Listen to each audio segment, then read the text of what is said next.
beautiful beings. Before we get started with today's story, I just wanted to say thank you for the overwhelming support and love you guys have shown me, and thank you for joining me on my journey. Also, I want to thank today's video sponsor, Tubby Energy. Today's video is brought to you by Tubby Energy, the ultimate energy drink designed for gamers, creators, and anyone who needs a boost without the crash.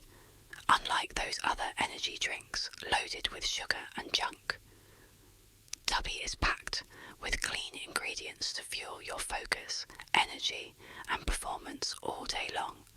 Whether you're grinding through a gaming session or just need that extra push to get through your day, Tubby's got you covered. And the best part, it's jitter-free. No weird crashes, just clean, sustained energy. Check out the link in the description below and use my code WETT at checkout to save 20% off your order. Yes, that's right. Not 10, but a whopping 20% off. Power up with Tubby Energy and stay on top of your game. A huge thank you to Tubby for sponsoring this video. Alright, let's dive into today's video. In 1998, a young boy saw something terrifying out of a window in his house in the middle of the night. But after telling his mum about it, she looked around, didn't see anything, and so told him, "You know what? You probably just imagined it." However, years later, that boy and his mother would learn he had not just imagined it. It was very real. But before we get into today's stories, if you enjoy true crime, horror, or strange and spook stories, please leave a like and subscribe to my channel so you don't miss any of my future uploads. Alright, let's get into today's story. Cranbrook, which is a small snowy town in British Columbia, Canada, used to be a place no one had heard of. Then Isaiah Otieno changed that. In 2006, an 18-year-old, smiling young man named Isaiah Otieno stepped off of a plane in Cranbrook and began making his way toward the baggage claim. As he walked, everyone in the airport stopped and stared up at him. Isaiah was 6'9" tall, and he was from Kenya, making him easily one of the most unique people in all of Cranbrook. Isaiah, who was the son of a Kenyan politician, had worked really hard to earn his slot at the local university called the College of the Rockies.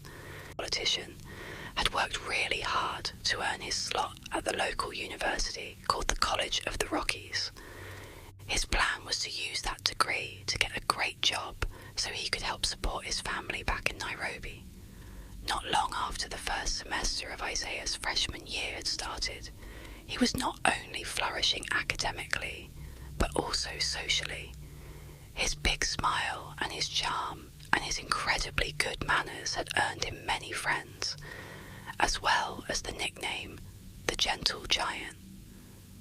But the person Isaiah most closely bonded with while he was in Cranbrook was another student named Isaac Hockley.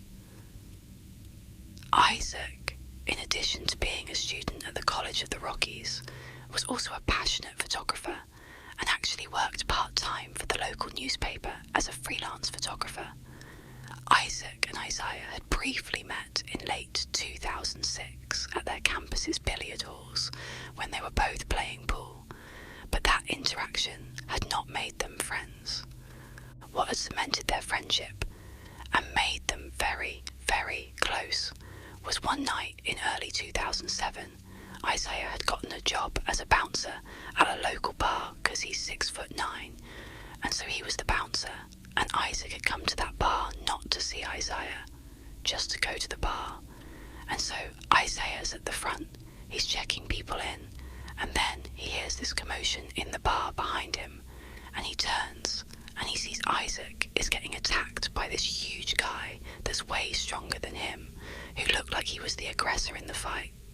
And so, without any hesitation, Isaiah turns and just starts galloping into the bar. He's leaping over chairs, he's leaping over tables, and he jumps into the fray and he fought off Isaac's attacker. And so After the dust settled, Isaac was so thankful for Isaiah, even though Isaiah kind of downplayed it and acted like it was no big deal.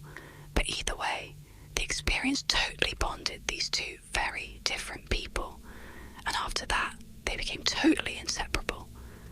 Over the next couple of semesters, the pair would often go off on long rides outside of Cranbrook into the mountains and the forests, and they would just chat.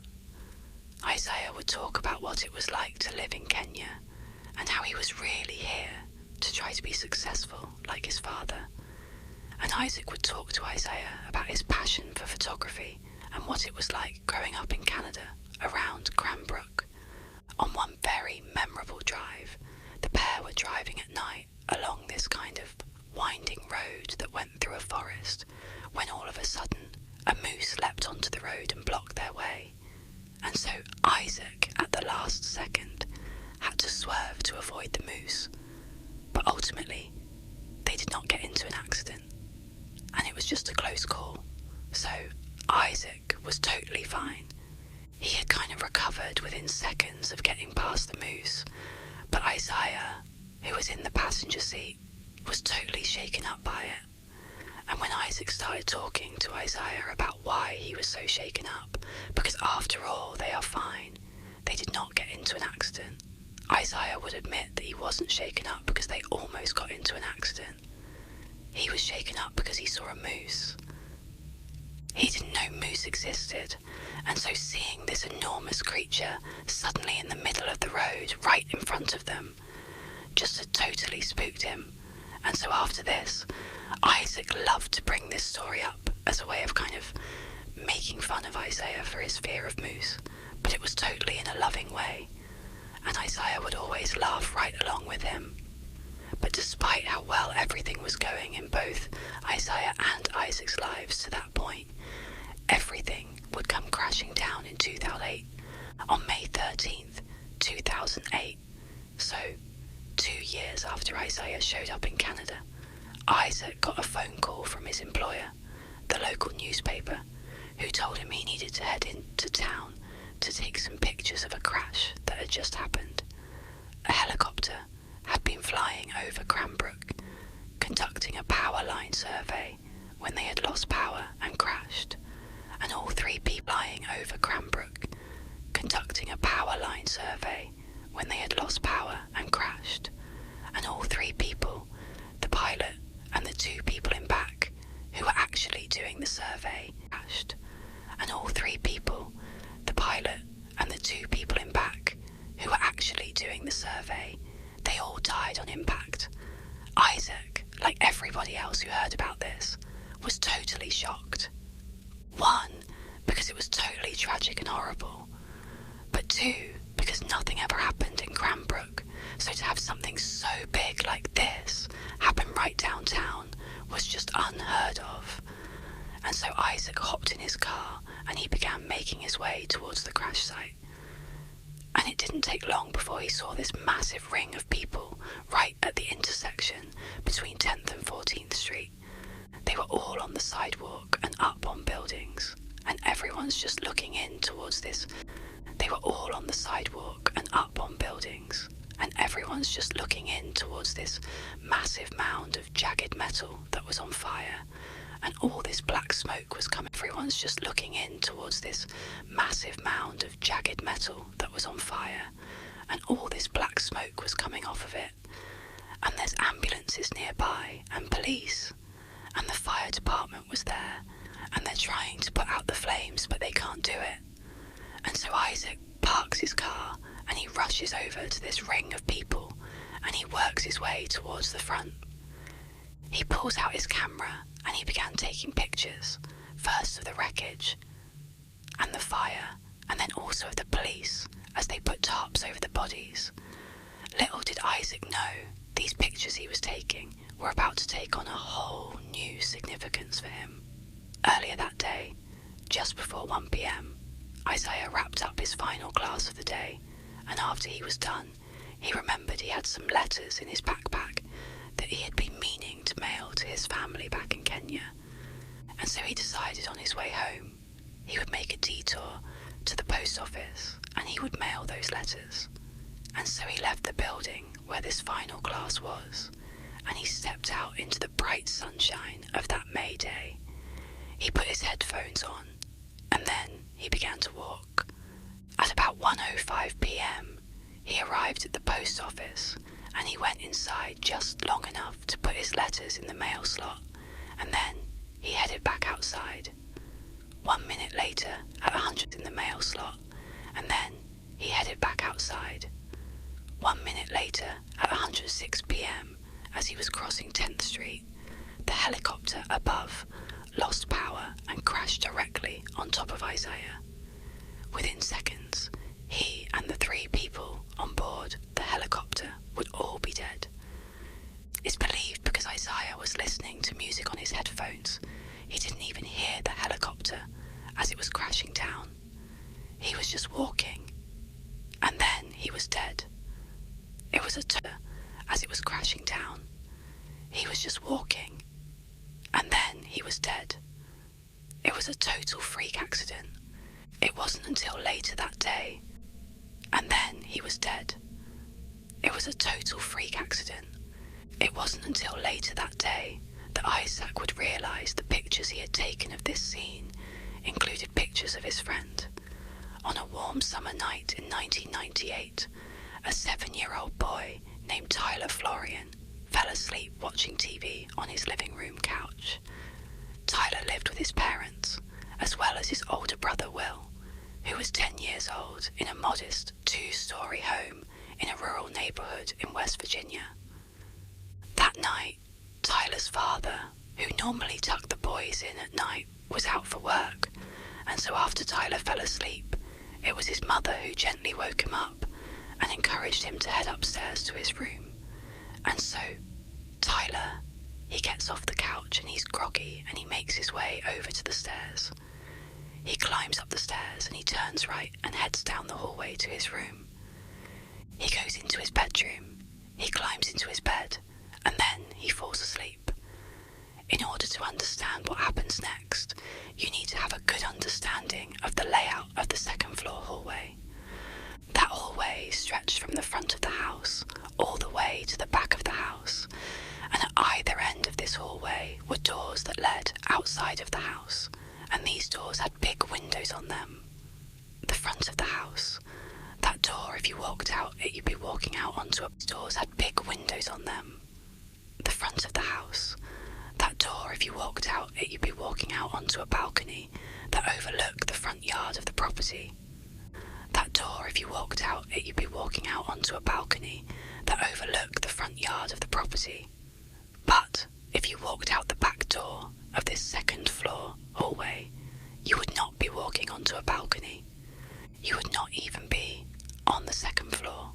You'd be basically stepping into the backyard of the house.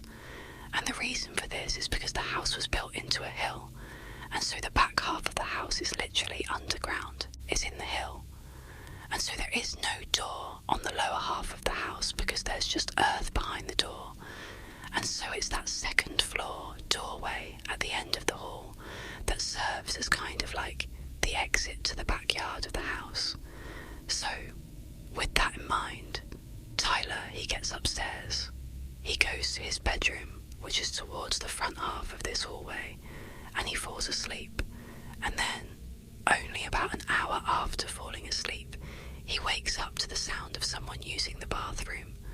Tyler's bedroom was positioned right across the hall from the bathroom, and his door was open, and so Tyler's laying on his bed. He opens his eyes, and he's looking through his open door at the bathroom, and the door is shut, but he can see there's light coming out from underneath the bottom of the door, so he knows someone's in there, and so Tyler's just laying there, watching whoever is in there. He's assuming it's his brother, who has a habit of going to the bathroom in the middle of the night, and so he's just kind of watching. And then at some point he hears the flick of the light as it's turned off, and he sees the light disappear from inside the bathroom. The door swings open, and sure enough, it's his brother who steps back into the hallway. His brother looks into Tyler's room, but doesn't attempt to interact with Tyler. Instead, Will just turns and walks back down the hallway towards his bedroom, and so as Tyler is listening to the sound of his brother's footsteps fade down the hallway, he closes his eyes again and prepares to go back to sleep. But as he's laying there with his eyes closed, he can tell that his brother has stopped short of his bedroom and has turned around and is now walking back up the hallway towards the bathroom and towards Tyler's room. And so Tyler opens his eyes again because he knows his brother is about to be right in front of his bedroom, and he's thinking, okay, maybe he forgot something in the bathroom. And so Tyler decides to just watch. He's thinking, okay, maybe he forgot something in the bathroom. And so Tyler decides to just watch to see what his brother does. And so, sure enough, Will walks all the way up to see what his brother does. And so, sure enough, Will walks all the way up until he's standing right in front of Tyler's open door. But instead of going into the bathroom, Will walks into Tyler's room, and right away Tyler sits up and says, hey, what are you doing? What's going on? And his brother, he pauses for a second and he begins to say something that sounds like he saw something out there, but, he's hesitant. He doesn't really know how he wants to frame the thing he wants to say. And so Tyler's like, come on, what are you doing? He doesn't really know how he wants to frame the thing he wants to say. And so Tyler's like, come on, what are you doing? It's the middle of the night, what's going on? The thing he wants to say. And so Tyler's like, come on, what are you doing? It's the middle of the night, what's going on? And finally, Will just blurts out, what are you doing? It's the middle of the night, what's going on?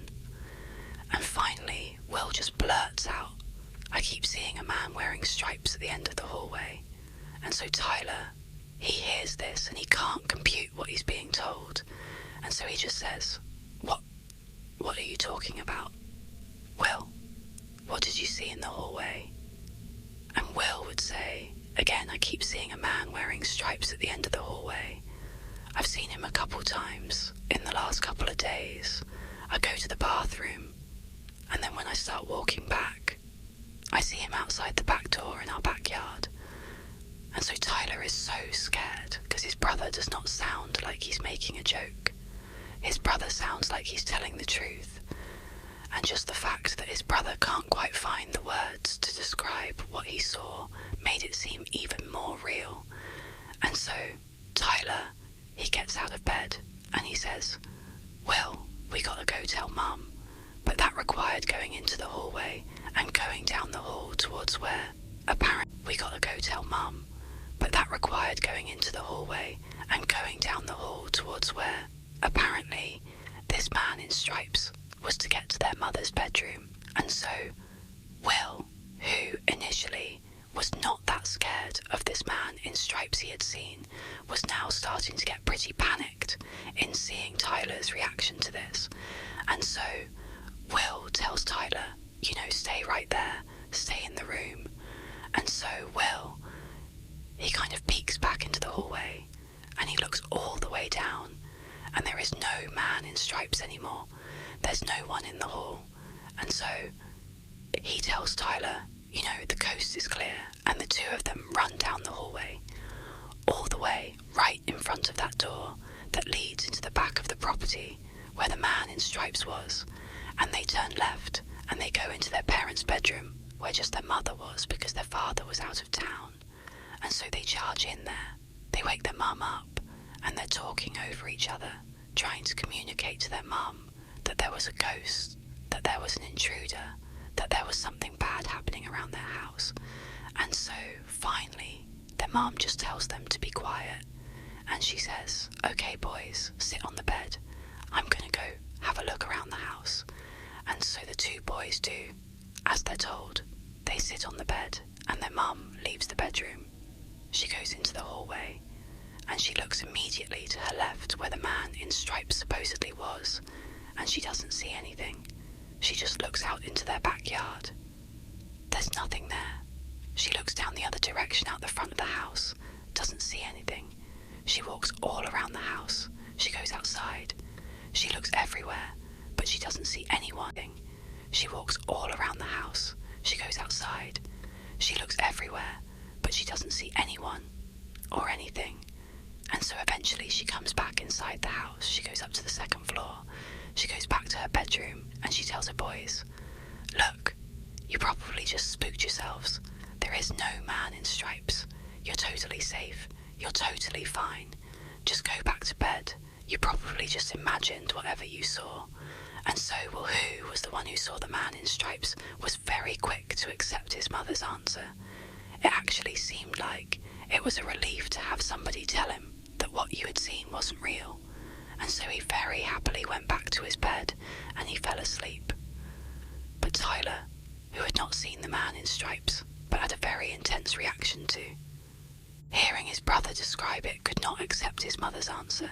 It just totally freaked him out, because his brother's reaction to hearing his brother describe it could not accept his mother's answer.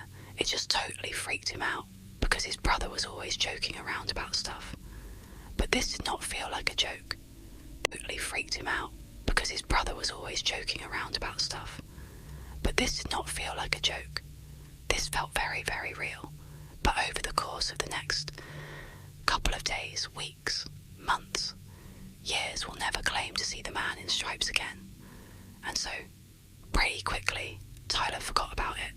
Fast forward 11 years to 2009. So Tyler is now 18 years old, and he and his mum were out in the car running some errands, and as they're driving around, they were just chatting about all sorts of different things, and at some point they began talking about one of their beloved family pets, a dog named Max that they had when Tyler was really young. And so, as they're kind of swapping stories about all the goofy things that this dog did, Tyler's mum suddenly says, "Hey Tyler, do you remember the time that I opened the front door to let the cops into the house? And Max came bounding into the house, and he went right into the kitchen, and he ripped open all the food." And Tyler's looking at his mum like, "Wait, when did the cops come to our house? When did you open the door to let the cops come into our house?" And as soon as Tyler said this to his mum looked at him, the door to let the cops come into our house. And as soon as Tyler said this to his mum looked at him as if she had just given away something she hadn't meant to. And then she kind of relaxed and said, "You know what? I never got around to telling you now that I'm thinking about it. You and your brother were asleep and you didn't even know this happened. And then afterward, me and your father decided not to tell you guys because we didn't want to scare you back when you were about 7 years old. And Will was about 10 years old. Your dad was away at work. And we were all asleep one night when suddenly I wake up to the sound of someone or something moving around outside of our house. And so I sit up in bed and I go into the hallway and I look left and I look out that door into our backyard and I see standing up in bed and I go into the hallway and I look left and I look out that door into our backyard and I see standing up against the glass this man with his hands pressed to the window looking into the house. And so Tyler's mum would tell him how she totally freaked out and she flipped on the lights and it scared this guy who ran off. And then she called the police and then police showed up. And that's when their dog, Max, came bounding inside and shredded the bag of food. And the police, their dog, Max, came bounding inside and shredded the bag of food. And the police, they searched the property, but apparently they never found this guy. Tyler's mum would go on to tell, and the police, they searched the property, but apparently they never found this guy. Tyler's mum would go on to tell him that the police warned her that her description of this man that was standing at their back door matched the description of a man who was wanted for murder, who was on the loose in the area. Tyler was dumbfounded. He didn't remember this, because obviously he had been asleep, because this is something he would have remembered, and so he had so many questions about this whole situation. But the first question he asked his mum was, "Well, what did he look like?" And his mum said, "Well, you know, he was tall, he had dark hair, he had blue jeans on. And, oh, you know what? He had a striped shirt on. It would turn out for a couple of days in the summer of 1998. This suspected murderer, who was on the run from police, had apparently been hiding out on Tyler's family's property and in the middle of the night. For whatever reason, this suspected murderer would walk over to the back door of the second floor hallway, and he would put his face up to the glass and he would stare into their home. This was the man in stripes that will claim to have seen. He was real. Tyler, after making this connection, would follow up with his family members, and he would do some digging of his own, but he was never able to figure out who the man in stripes was or what happened to him.